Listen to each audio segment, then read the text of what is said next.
that then. So we know what's going on in the markets and what they're predicting and all that kind of stuff. So, all right, let's pick it up here, Terry. I'm going to do life on the streets real quick. Okay. All right, 2 properties. Remember I had for sale 7 days. Weren't getting showing. They're getting a lot of showings, no activity, nothing. Thank God. One of them, we just accepted an offer. It came in just a tiny bit, not much. It was at 425. Got an offer for 420.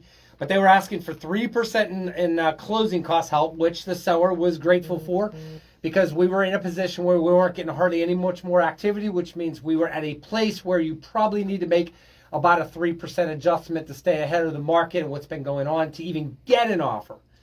Boom. So this is a good offer. The people need to sell their house, no big deal, but we are starting to see more of that. But I do have another one that's a big concern that we've had on the market, and we already lowered the price. First time I've had to give a seller, hey, we need to adjust the value here to be able to get an offer at this point. It doesn't make sense because on paper, we're bullseye. But just because it looks right on paper doesn't mean the market responds to the paper, you know? So we just lowered it and adjusted it, as I say, a correction to get more competitive in the market by 10,000, and we'll see. And we're going to wait and see how that plays out. I'm not going to go to them with no more, hey, what about this? What about no? There's no talk and need for that. We're going to let it play out and see what happens. And so, what's that list price? I'm sorry. This is a condo down in Montgomery County, right by Crown and Rio, for $355. So we just brought it to $345. It's a first level. It's been all updated. It's gorgeous. 2-bedroom, 2-bath. Perfect. And they were selling for $358 2 months ago. The last one that just sold was $358. So this is what I'm talking about when staying ahead of the curve. On a normal, like the pace we were on, we could have added a 2-month time adjustment and put that puppy at $365 and said, call it a day. You're going to get 30 showings, 10 offers, take your pick, go home, roll over, go to sleep, we're great. No, that's changed. Wow. That's changed. Completely has changed in just 6 months or 3 months from that scenario, which would have probably played out pretty well, to now we're at $345, and we don't even know if they're going to get $345 yet. Wow. How's the condo fee? Like $400 with the HOA condo combined is about $400 a month, which is not too crazy because once you start getting into some of those, like down by Bethesda, Silver Spring, Rockville, you start getting those $600, $700, $800 a month condo fees. That's going to change the tunes. 400's not bad. No, for Gaithersburg, that ain't bad at all. Does it include electricity or water and sewer only? But still, hey, so I think it's going to be okay now. But it's the first time that I've had to suggest to the seller to pivot, make a move. And this is what you're going to need to do to get an offer at this point because the market's not going to go up and the demand is going to go up for that enough to bridge the gap and stay where you're at and get an offer. Does that make sense? So that's what happened with that scenario. So that's that piece of life on the streets. So I just want to say that those questions that I just asked Dara, like about the condo fee, those are questions that you as a buyer should be asking your realtor. Is what is that condo fee? What does it include? Yes. Because if Darren said $800, but it includes TV and water, sewer, electric, and electric and all that, that's really not that bad. No, because now you've got what, $200 or $300 a month in utility costs. Yep. So if you back those out, it's like having a $500 a month condo fee thing or whatever. But the thing people need to understand too. This is really important on condo stuff. Real quick. Some condos I've sold, most of them include all the outside, the maintenance, the exterior, the decking part, even the roof, all that stuff, right? Mm-hmm. Okay? Not the inside, but all the outside. And the insurance, the master insurance policy, they call it. Some condos, I had one in the last few years, the roof wasn't included. Yeah. And you're going to go, how is that? How is that? Because it's an HOA and condo, but the HOA part is what kind of overruled, so water and sewer wasn't included. It looks just like a townhouse. It was in Montgomery County. It looks just like a townhouse, but the owner is responsible to replace the roof, not the condo, Your Honor. So obviously the fees were less and everything, right? So, and then you get into amenities. You get into, does the community have a pool? Does it not have a pool? What other things are included that would be beneficial to owning that and being there? versus nothing, maybe, right? Mhm. So those are important. All right, so let's move on. So that's what I've been dealing with there. So we need to get us a nice little buyer. Somebody needs to call in and say, hey, first level, buy Rio in the Crown down there in Gaithersburg. Beautiful area, beautiful condo, nothing else you could ever want. It's great. So we're going to get her sold because the demand is still really high there and all that. So, all right, let's get into this, Terry. This is the important thing on the mortgage side for loans. All right, for every $100,000 borrowed that everybody does, right? Mhm. We like to use $400,000 loan because that's just a nice, like, average. It's easy to use and it's pretty good, right? All right, it went back in the day. Let's go backwards for a minute. I know it's going to be tough, but we're going to do it. 3%. When we were at 3% on that, it was $421 for every $100,000 borrowed. You had $421 mortgage, right? Mm-hmm. At 3%, that's only principal and interest. That's not taxes and insurances and all this fun stuff and all that. Okay. Correct. At today, 7.25%. What is the principal and interest on 7.25% for every $100,000 borrowed today? For every $100,000 that you borrow today, it's approximately $682. Okay, so 682, right? 682. So on a $400,000 note, we're at about Let's say, $2,700, $2,800. $2,800 a month. So by the time someone adds their taxes and insurances, because those wildly vary, or condo, HOA, and other fees that are in the mortgage, if you will, and escrowed, we're over $3,000 a month mortgage payment. Yes, $400,000 more. Yep, and that's where we see the pushback. This is where that break point. Now, when we say $400,000 mortgage, I'm not talking about selling a house at $400,000 because now if somebody does a USDA or a VA loan that's 100% financed, then yes, that's the holds true. But if they're doing an FHA or especially a conventional with 5, 10, 20% down, that would be a higher priced home. Now your home may be $425,000 home, but now your mortgage is $400,000, and then that number holds true, right? It does. Okay. Yes. So this is what people want to know.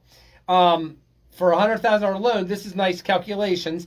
What the question was, someone asked me is, okay, Darren, since rates are going up, okay, if they go up every 0.25% that an interest rate goes up, how much does my payment go up, but how much does my purchasing power go down? Okay. Get it? Yes. So you're the numbers man. So on a 0.25% with a rate increase, if this continues like they're saying it's going to do a little bit, how does that affect somebody that today they're pre-qualified for you can go buy a $400,000 home, Your Honor, but tomorrow, if interest rates go up a 0.25%, now what does that do to them? It hurts their qualifying power by about $17 per $100,000. Good. Okay.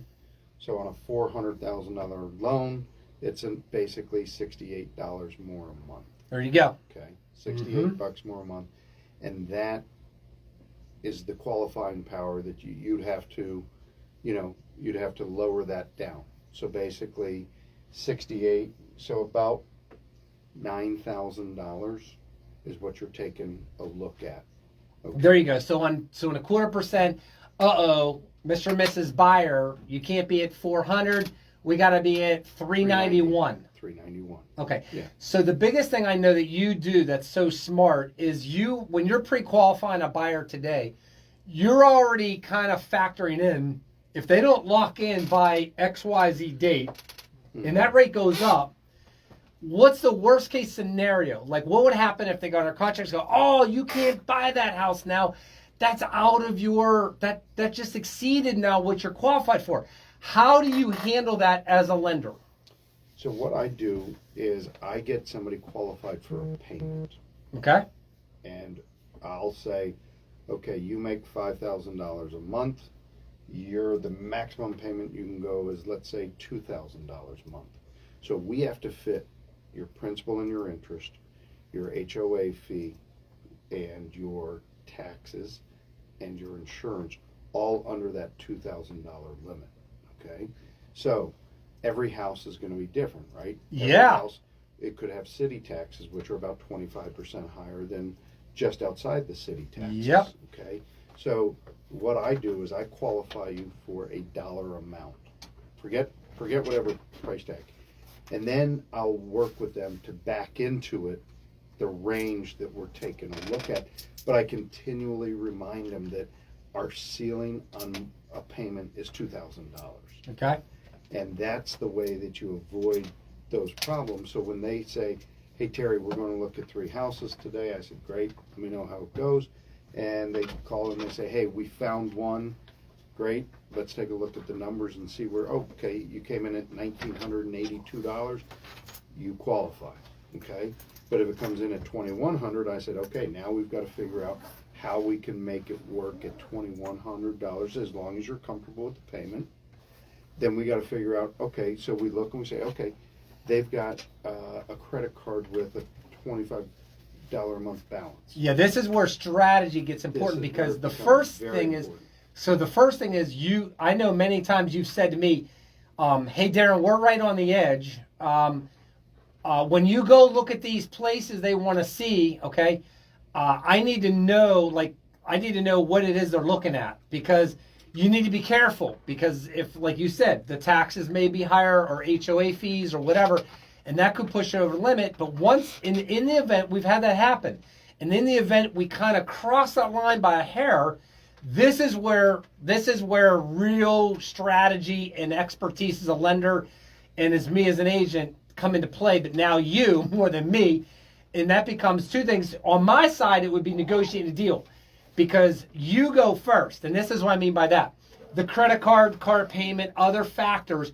What is it that they can do to now get in that safe zone? Is there a strategy for that? Yes. And then if there isn't, I need to somehow figure out how do we offer less in price, ask for closing costs, and all that kind of stuff. Let's talk about what do you do as a strategy to get them back in a safe zone if we cross that line by a little bit. So let's talk, and we're going to go with just a straight conventional loan, and we're going to talk about 2 things. We're going to talk about the debt to income ratio. There we go. Okay. So the debt to income ratio is, we're going to use a simple number of $5,000 a month. And if they have good credit, then they will be able to get approved for a loan where their total debt is as high as $2,490, right below that 50% level. So if you take your new mortgage, which we're going to say is $200, and then they have credit cards and a small car payment, and they're going to take that and you add the 2 together, and that number comes up to $2,490 or below, we're right on the edge. We're right on the edge. We're at 49% back ratio. I've talked about that. The back ratio is when you take your new mortgage payment, add it together with all of your debt that you owe, and divide that into your income, which we're using as $5,000 as a simple income. Okay. Yep. And so what we have to do is, I'm going to give a number and I'm going to say, okay, Darren, they have $490 worth of credit cards and everything else, so we can't go above the $2,000 mortgage payment. If they do pass over that, then we have to take a look and say, okay, what can we pay off? And we've even refinanced somebody's car, okay, if they had a high interest rate. If we can get them a lower interest rate, a lower payment. It's all about the payment. Right? Everything's about the payment. Everything is about the payment. And so it's like we talked about last week. People don't care that rates are going up until they see what their new payment is. And then they're like, whoa, whoa, whoa, right? We talked about that last week. So basically what we have to do is then we have to analyze and say, where can we take from total debt and reduce it so we can increase their purchasing power. And so that is a strategy that we have always done, but in today's environment, we are doing it on every single loan because most people coming in are trying to maximize their buying power. Right. As they're taking it as far as they can go, and you just have to be very careful. And part of the reason people are taking it that far is they feel comfortable that at some point in the next 2 to 3 years, within the next 2 years, possibly 3, whenever, they're going to have an opportunity to refinance into a lower mortgage. Right, and that could happen. But here's the big thing on my side that I think of, and this is my question to you, okay? Let's say, for instance, that I can't get them closing help. I can't get them. The seller is just not going to come down in price. They're not going to give more closing help to bridge some gap and all that. So depending on what kind of loan type, whether it's like a 3 or 5% down or 10% down conventional loan or whatever, if in fact you've maximized every avenue to lower their payment to keep under debt ratios, what about the strategy to where you say, okay, under these circumstances, we were going to do a 5% down conventional, but now to make this work, you got to do a 3% down. Because now you have that, you're going to free up some extra cash that would have went towards closing costs or down payment to be able to throw over into this pile of reducing debt, get rid of it, or do something. How often are you seeing that where you're now switching loan programs to make it work? And does the interest rate and payment change because of a different mortgage program? Very, very, very good questions. Pretty much every loan that we're seeing right now, we have to do some sort of I call it finagling. Finagling, yes. Shell gaming, finagling, having fun. Because people are really, it's amazing how much their payment has gone up. They're on the edge. They're on the edge. And so everybody's pushing it to the edge. So yes, that happens. So exactly what you said, taking a 5% down to a 3%, it may tweak the loan. I mean, it's going to tweak the loan. But what's going to be higher is the mortgage insurance. Yep, but that's it. Will be higher. How much is that, by the way, on an average? Just any ideas on that? Because people are going to want to know, how does that affect the mortgage insurance? Credit driven. So it's not just a, hey, 3 to 5%, 5 to 3. It's credit driven. Yeah, there's a whole matrix that comes with it. So everything's credit driven. So if you're looking at, let's say, 750 credit scores. Okay, 760 credit scores, top-notch credit. On a 3% down loan, or let's take 5%. On a 5% down loan, you're probably looking at a rate factor of around 25.25. Okay. And what that means is they take your loan amount of $400,000, they times it by 0.25%. They divide that by 12, and that is your monthly mortgage insurance. It's that easy. There you go. But if you have dinged credit, you're down in the 700, even dropping below, you're going to be at 0.5%. If you're below in the 720s, that's going to double. So instead of, $88 a month, it's going to be, $160, $170 a month. So every time that your credit score gets lower, that is basically going to be a challenge for you. So the bottom line is, this is why we do what we do, because we are on the edge all the time now. This is where experience in Ontario, this is where it matters, because it's almost like we went from the extreme of remember back in 08 and this and that, if you had a pulse, we can get it done. And then we've come more balanced 6 months ago to where, well, you have to have income, you have to have a polish, you have to have this, you can't exceed this loan value, you got to do this and this and this. And now we've come over, it feels like, to this pendulum side now in an uncharted almost territory of, okay, we need to make sure we look at every little move on the board like a chess game, right? Because one small wrong move on the chessboard can upset the whole apple cart and be a disaster. And now the seller doesn't get the. So here's why I mention this. Okay, you know how to do this. You're already being proactive. Like when you're already doing these loans, you're already thinking ahead, thinking like, well, if this happens this way, this happens this way, we would need to adjust or move this way or that way with the rates or whatever, and this is how it affects everything. You're already doing that, right? Right. The way I'm thinking that is a realtor, I'm representing a seller, I get an offer in, I see who's the loan officer, the lending, the company, the whole 9 years, what are they doing? And the thing that's a little tricky for us, Terry, is we're seeing like, okay, credit's been looked at, income's been verified, blah, blah, blah, blah, blah. They have a job, all the main things check out well, but then there's no granular stuff. There's nothing granular. There's nothing that can say they're on the edge. This is how close their loan is to the edge of one wrong little move over here, here, here, here. There goes, sorry, they can't buy it now. Oh, sorry to your sellers. That's what scares me as an agent. Does that make sense? 100%. And this is why it's so important, guys, for buyers out there and sellers. I'm not knocking an agent or anybody that hasn't been in this a long time. Or it has nothing to do. This has to do with everything of asking the right questions and knowing what to ask and knowing what to pay attention to. Yes. So what do you feel as a lender? What do you feel would be some of the most important things because of this new environment? Mm-hmm. What would be some of the most important things an agent like me should be asking to represent and help their seller not accept an offer on a buyer that submitted one that has a loan, a program, whatever's going on over there, to what to pay attention to from your angle? Does that make sense? That is a couple things, but the number one thing is if you're talking to an agent, if you're talking to a lender who has a letter that is submitted to you on your house. Yep. The contract comes in, a lender provides a letter that basically says John Smith is approved, everything looks good, and I always call the agents to kind of talk the deals over. But let's say you talk to the lender. The first question I would ask if I was you is, Yep. You have them qualified. At what rate do you have them qualified?